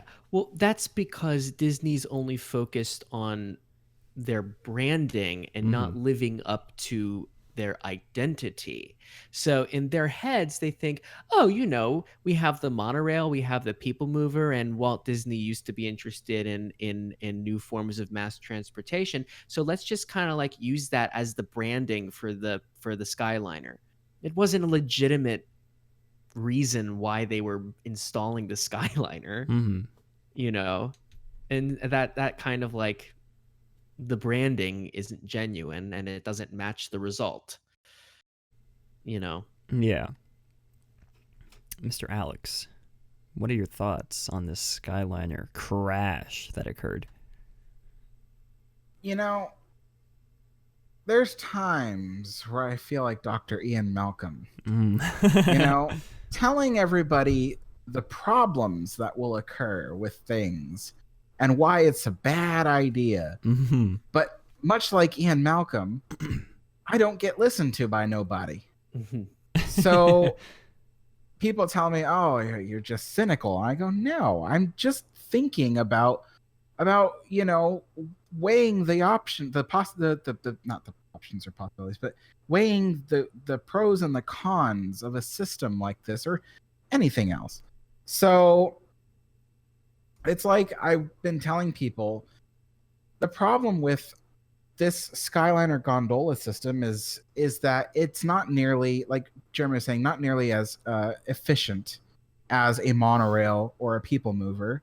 I mean, if you think about it, if it was a viable system, believe me, a system just like this has been in operation even in Walt's time. And if okay, let's just put it this way. If it was more efficient than the monorail, the people mover, like Disney and a bunch of other fans have been trying to argue with me and saying, the thing is like, why would they have people like Bob Gurr go and design a people mover, or a monorail, if people could just be using this system that is already established and cheap to build? I'll tell you why. Because it's not efficient. And so that was T-Will says, did Alex pronounce it as gondola? Yes, I'm sorry. There's a reason why I mispronounced it. So I'm a railroader, and there's a type of car that it has like 4 sides and you can fill it with things like gravel. That's called a gondola. But I keep forgetting that the Skyliner and even like the little boats in Venice are called gondolas. So there's a difference between gondola and gondola. So I'm sorry, as a railroader, I keep pronouncing everything gondola. So gondola presented by Dole. Yeah, I was just thinking the same thing. You had your 15 seconds of shame. All right, so yeah, that's true. I regretted doing that. I was doing it. Yeah. So it's a podcast, you guys. One of the things I predicted would go wrong with this Skyliner is that when it does break down, I even remember saying this to a friend, it's going to break down in a way that will make it so people are stranded up in the air. And I said, how are you going to efficiently get those people down? Oh, well, they're already practicing drills. I go, yeah, you can practice drills all you want, but it's still going to take forever to get people down. And some people need to get down, fast, especially when they're freaking out. A person who has a panic attack can give themselves a heart attack in a matter of minutes. So getting people off an attraction like this must be very quick. People, so you need things like a monorail or even a people mover, which a people mover often comes with a catwalk along the whole route so you can get off and then follow the railing to the nearest exit. But even a monorail can easily be towed away. Or in worst case scenarios, you can climb down to the beam where firefighters will get you off with a ladder. It's much faster than going from gondola to gondola to gondola, getting people out. So it's just and it's just funny because I was even telling people that it's gonna break down in a very major way as soon as it opens. And I'm not a genius. I just can see things happening because of just the logical way things follow. So I just don't think this was a good system. And yes, it's great when you're going, when you're on it and you're looking at the beautiful sights around you. But when you're not on it and you're looking at it, it looks awful. It looks like gross. It looks like someone took the power lines that surround Disneyland. It's like someone took those and just put little gondolas on them. It's just ugly. It's just ugly. So it's not that ugly, but what? Someone said in chat it's the Alex curse again. No, you see the Alex curse. No, the Alex curse is a curse for when I want things. It's not a curse when I predict something bad is going to happen. That's different. That's maybe the curse is branching out now. And my influence. It only applies to food items in the Disney park, not modes of transportation. No, it applies to modes of transportation too. Okay, I agree. Alex is good. Example. Yeah, I don't. I'm trying to think of something recently that happened. That I wanted to ride something and then it was closed. Oh, Rise of the Resistance, right? No, I think it was Haunted Mansion. Haunted Mansion went down to get changed over for the holidays. Oh, this year. Yeah. And the week before it happened, I was like, oh, I think it's going to be changed over soon. I better get to Disneyland and ride it one last time before it gets changed for 5 months. And and so as soon as I got to Disneyland, I got there the day it closed for refurbishment. So I was just like, oh, make me so mad. Oh, that's happened to me before too. Oh gosh. But yeah, SMH my head. SMH. Oh, I thought you said as I itch my head. I'm like, what's going on? SMH my head? Yeah. Yes. SMH my head. Yeah. Shake my head, my head. We're up in the ante with the millennial speak here on the show, you guys. We got to appeal to everybody, not just the 50-year-old people who watch the show. That's mean. People who you guys in chat aren't 50 years old. I was just making a joke. I love everybody. Everybody of all ages who watches the show, but anyways, what were we talking about? The gondolas. Oh yes, the railroad. That's right. Superstar Limo was reminding me about how the railroad broke down. Remember the axle that broke? Oh, right after I took video of it.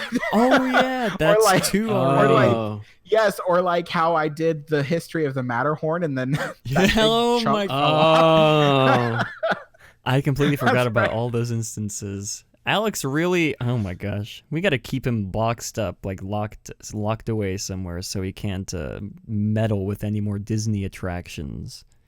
Yes, but like I said, this one I predicted. This wasn't an accident. This one I That's was true. In. That's true.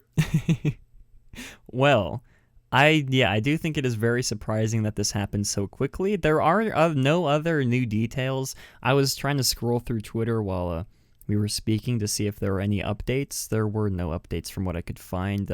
All we know is that 2 gondolas crashed into each other, that they were empty.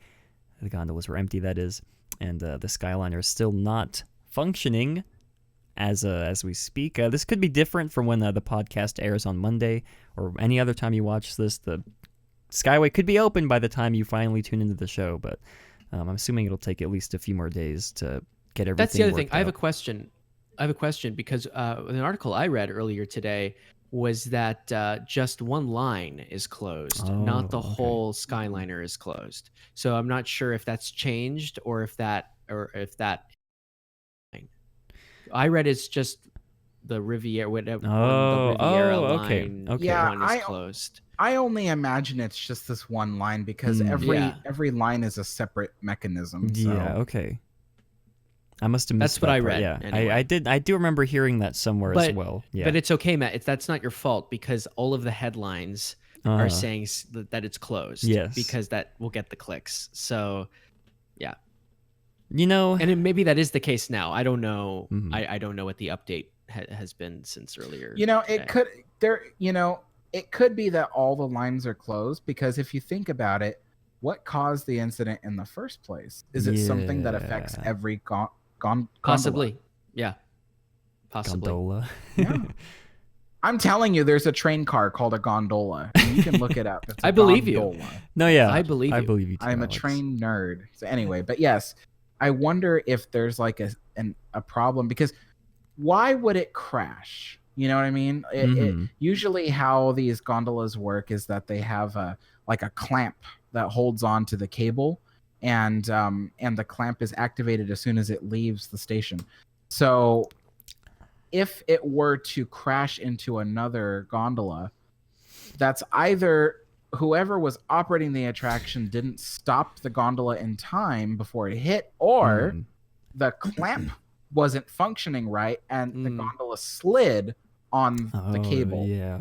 So if that's the case, that could be a manufacturing defect on all the gondolas. Yeah, I did see on Twitter that the company who built the gondolas for Disney, their cars were parked outside of the station. I guess the engineers were having a look at it, so that could play into what you just said, Alex. It could be a defect with all the gondolas that maybe they didn't think about. But again, no new details from what we can find out, or from what is on Twitter at the moment. Someone said in chat, Netflix employee wanted revenge for no ads on all of Disney's channels. Now that makes a lot more sense than a manufacturing defect, but Yeah, it is. Okay, John says I think the entire system is currently down. If someone can confirm that, not like I think, but all right. Yeah, if someone can go. I wouldn't be surprised. I wouldn't be surprised either way. I wouldn't be surprised. Mm-hmm. So. Yeah, and like I said, the images shown here are only a small fraction of the ones provided from blogmickey.com, as Mike was there covering in person, taking images for all of us to see. And there's also some video clips from I think Epcot girl, what's her name? That one person on Twitter. Epcot Queen? Epcot Queen, that's it. She provided a lot of videos and images as well on Twitter. There's a lot of pictures floating around. I'm sure you guys, if just scroll through your Twitter feed, you'll be able to find something interesting. But yeah, that's all we know about this incident so far. We'll be updating you guys in the coming episodes about whether or not the Skyliner stays shut down permanently. Just kidding, that's probably not going to happen. But yeah, well, I guess, do you guys have any final thoughts on the Skyliner incident that happened? Yes, this wouldn't have happened if it was a people mover system. That's true. Fantastic thought. I've been saying for a long time, a people mover is a proven, demonstrated, short distance mode of transportation. And is there they could any have made it look good? Is there any reason Disney hasn't made more? Is it just that they're too it can't be that they're too expensive, can it? Or just maybe they don't want to? I don't understand. They don't want to. They don't want to. So the thing is it is technically expensive, but it is not as expensive as most anything else. It would cost just as much to build a people mover system as building a monorail, and building a monorail would cost just as much as building, let's say, a train. So I mean, it's really not that expensive in comparison, but it does cost a lot. And I think the reason why that they just don't want to go through with it is just because I don't know. I think the maintenance costs more in the end. I think that, I think that the investment up front isn't as big as other investments, but the care and maintenance for something like that just costs more. And yeah. I guess if here's, oh, go ahead. Okay. Who's going ahead? Alex. Just kidding, Jeremy. The thing is, people often forget about this. The people mover, both formerly in Disneyland and even the current one, is actually a scale model. It's a fraction of the size of what an actual people mover system would look like. Yes. So that's something that's really interesting to keep in mind. Someone just said in chat how they're building a people mover at LAX. That seems to be the legacy of the people mover as a form of transportation, is airports only. Yeah, very strange. And that's a real shame, in my opinion. It's. Sorry, go ahead. I was gonna say, I mean, if you think about it, think of how much money Disney would make if they built a people mover, just like merchandise wise. Because I mean, sure, people are attached to like the Skyway, and I guess you can kind of invoke that feeling with these new gondolas. But if you build a people mover, I feel like that's a real big moneymaker for Disney. You could put it on T-shirts. Sure. Yeah, it's everything. part of pop culture. Exactly. You can even build a toy people mover train set. Yes, exactly. I would have bought that in a second. I would buy. It's just amazing. And and Disney can choose how the people mover operates. They have two different methods.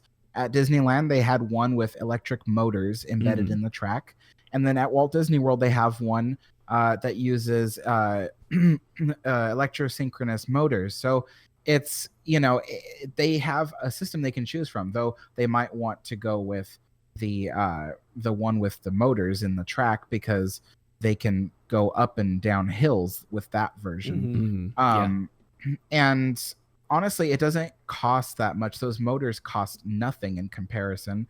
And with a larger scaled up version of the people mover system, you can have these big wide open cars with giant windows, and people can have space to sit down, have their strollers, wheelchairs, everything in the center aisle, and with bigger cars means you can spread the motors in the track further apart. So you don't have to have as many as, like, let's say Disneyland did. And if you paid attention to the one at Disneyland, you'll notice the spacing of the motors was a lot closer in slower areas of the ride, but farther apart in faster portions of the ride.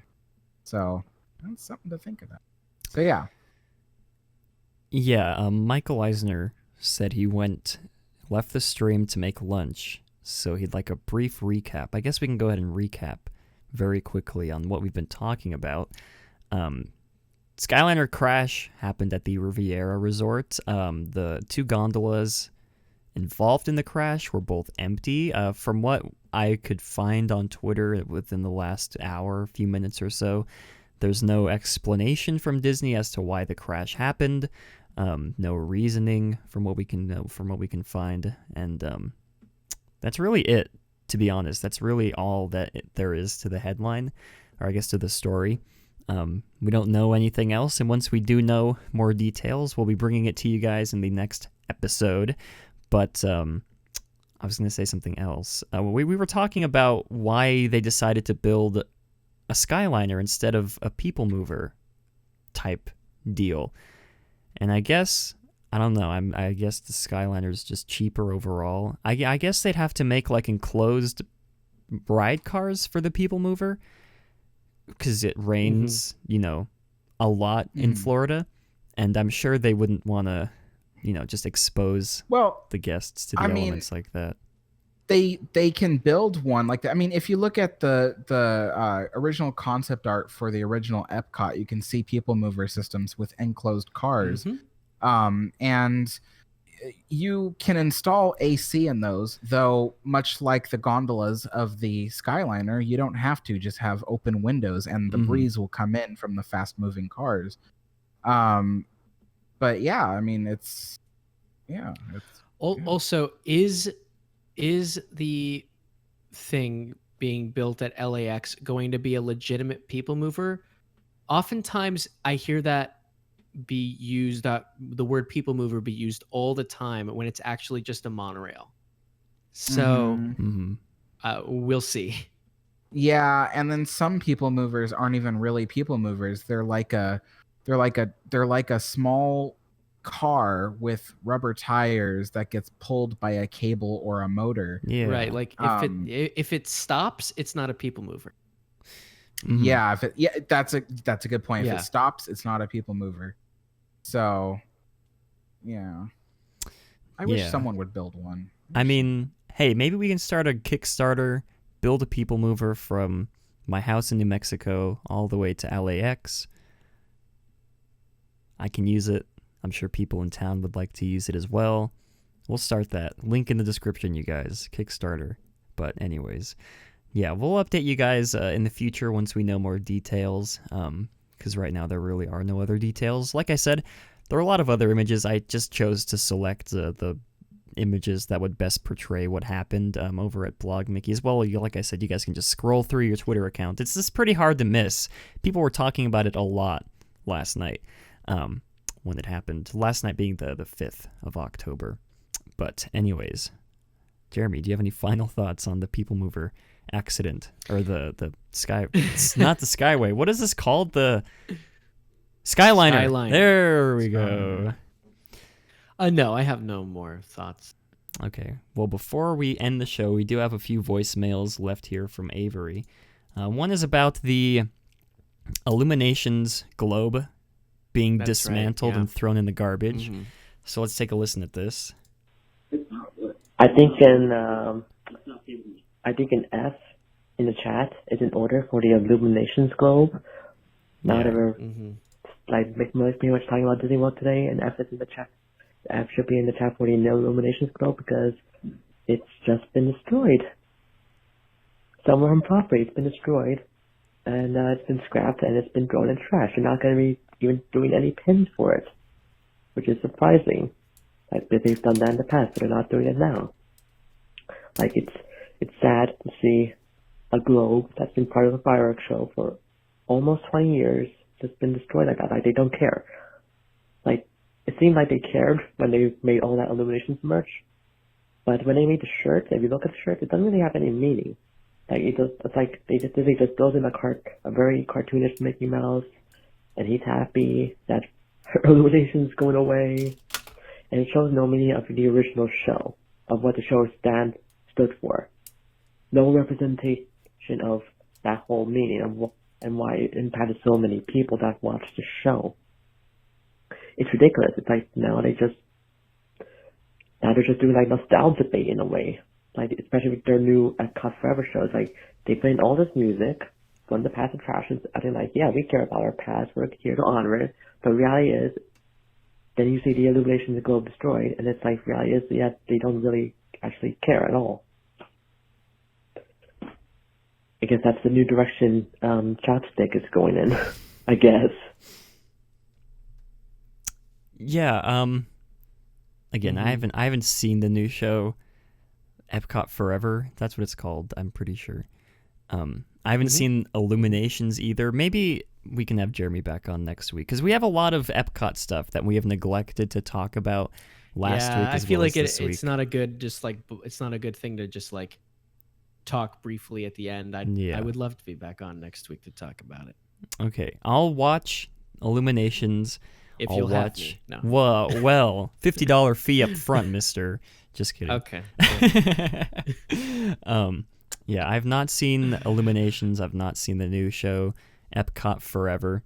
I did hear a lot about some Aladdin segment or whatever that people were angry about. That's like all I took from Twitter in regards to that. But we'll get into that hopefully next week when Jeremy comes back on. Because we do have a lot to talk about. We haven't talked at all about the Epcot Experience Center that opened at the Odyssey Pavilion. Oh, right. Yeah. Which is very neat. I'd like to talk about that as well. Alex has no idea what we're talking about. No. Okay. Well, anyways, we do have one more voicemail then from Avery. So let's go ahead and see what this one's about. I think this is about the Skyliner crash. So let's take a listen. The fact that a crash like that happened in not even a week of the Skyliner opening, it seems like Disney just doesn't even know how to run a gondola system. Like Skyway, they got rid of that, wasn't really that safe. And now this happened, and they're even working with a company that's been doing this for over 100 years. I think maybe 150 years, but like I don't think it's the Double Mirror company themselves that's the issue, because they've been doing this for like over 100 years, like I said, so they're professionals. I just think that Disney is not staying on top of it when it comes to Skyliner, and they cheapened out by building a Skyliner. At first I thought, like, when it opened, I was like, hey, this is going to be a reliable system. It's going to be great for the resorts. And then this happened. Well, there goes my statement about it. That changed my opinion. But yeah, it looks like it's not really that reliable, and I just wish they built a monorail. And we know the monorail's the more expensive option. I just wish they did that instead. But hey, they refurbished Monorail Green, which is fine. They won't be replacing it soon, but at least they're doing something about their monorail. At least they're doing something about it, right? Yeah, we didn't talk about the monorail refurb for Monorail Green either. We'll clump next week into like a half Epcot show, because I do want to talk about some of the stuff that's been happening at the Epcot Experience Center, as well as I'm sure people want to hear our thoughts about the new Epcot show, Epcot Forever. I like that he used the word nostalgia bait. I coined that phrase, by the way, you guys. Whenever you hear it from now on, it originated here on the Matterhorn Mondays podcast. Just remember that. All right. You guys gotta let me have this one. Come on. I invented it, I'm telling you. But yeah, thank you to Mr. Avery for sending in your lovely voicemails. You guys can send voicemails as well throughout the week when we're not live. We'll just save it for the next episode that we do. And I did forget to mention this at the top of the stream before we sign off for the day. I'm going back to Disneyland in December, and we will be having another meetup. The meetup will be happening on Friday. Well, this is our tentative date. It's going to be happening on Friday the 6th, as of now, 6th of December. That's just the date that most people have agreed on. The usual people who show up, that's the date that they said would work best for them because school, finals, all that kind of stuff. I guess Friday. We'll figure it out. I'll talk to everybody else as well. I'm sticking with December 6th. It's hard to say 6th. December 6th. We're sticking with that date for now unless something changes. But yeah, very excited. Do you know of a time of day? I was thinking we could do it the same that we did last year. I think we met at the Grand Californian around like 1 or 12 or 1 o'clock, I think, in the afternoon around lunchtime. And we'll just hang out there for a bit like we did last year. And then those of us who can go into the parks, we can all go ride rides together like we did last year. I had a lot of fun last year with everybody hanging out at the Grand Californian, hanging out in the parks as well. Yeah, well, I'll update you guys on everything on my Twitter and on the Discord. I say this every time. If you guys want updates on schedule times for the show, follow my Twitter account, as well as just like schedule times about like shows that's going to be happening, news regarding the channel. I guess it's also worth mentioning. Oh yeah, Jeremy with the we do have a few announcements coming within the next month. I think you guys will be excited about. I've been teasing for like the past month already, but big changes are going to be coming. But it also is worth noting next week the show will most likely happen on a Sunday as well, Sunday evening I think. Perfect. Because I'm going to be going camping Friday through Sunday. Very excited. I love camping. Sounds like I'm saying that sarcastically. Excited. I mean, it sounds like I'm saying it sarcastically, but I'm not. I do enjoy being in the wilderness. Again, I can't say that without sounding sarcastic, but I genuinely do. I'm just gonna stop. Good. Anyways. Yeah. Next week will most likely be Sunday evening. The show will be happening live again. Again, follow my Twitter for updates. I don't think I have any other announcements before we sign off. Alex, do you have any announcements you'd like to make to the listeners happening live on the show? Did I? Do you? Oh, I thought you knew something that I didn't remember. I don't think so. Or maybe I remembered something that you didn't know. I don't think I have any announcements. No. I mean, no. Sorry. Excuse me, hiccup. Jeremy, do you have any oh my god. Do you have any announcements you'd like to make to the listeners? Stay tuned on this channel. In the next, as Matt was saying, we have some exciting stuff that we're working on. We think you're all gonna love it. Yes. So we'll see. 2020 will be the year of Matterhorn Matt, like how it's the year of like the year of the dog in like China, except in America. A dawn of a new decade. Yes, that's good. Actually, I'm gonna write that down. Save that for. All right, there you go. We're working even though we're on the stream. Isn't that interesting? Yeah, very excited. We've been saying this for months though, so I feel like people. I know, but we're actually working on it right now. It's actually happening, you guys. Clear. We're actually doing this. Yeah, stay tuned. It was all talk over the summer, and then we really woke up in a cold sweat and realized, what do we have to live for? Exactly. Superstar Limo says, what date is the meetup? It's tentatively it's going to be Friday the 6th of December. But again, I'll update you guys on Twitter. I also keep forgetting to promo this. I'm not sure if I did last week, but I'm sure you guys know our channel sponsor, Puckermint, has been doing pre-sales for their brand new California pins. I think I did this last week, but anyways, if you guys would like to... Oh, it's green screening out. That's lame. You can see right through the card, but anyways. Puckermint, very beautiful California Disneyland themed pin in rose gold, everybody's favorite color. You can use code MMDays for 15% off your order. You can see it very well because of the green screen. But anyways, my other camera died. But anyways, I think that's going to wrap up today's episode of Matterhorn Mondays. Tune in next episode where we take a deep dive into everything Epcot again, just like we did a few weeks ago, as well as some other various Disney stuff.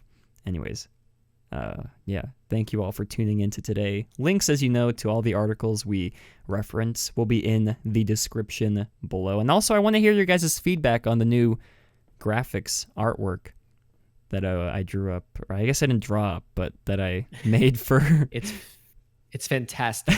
Thank you. I love it. I love it. Thank you. I appreciate it. Yeah, if you guys would like the old stuff back, you can make that known, but we're not bringing it back. We're sorry.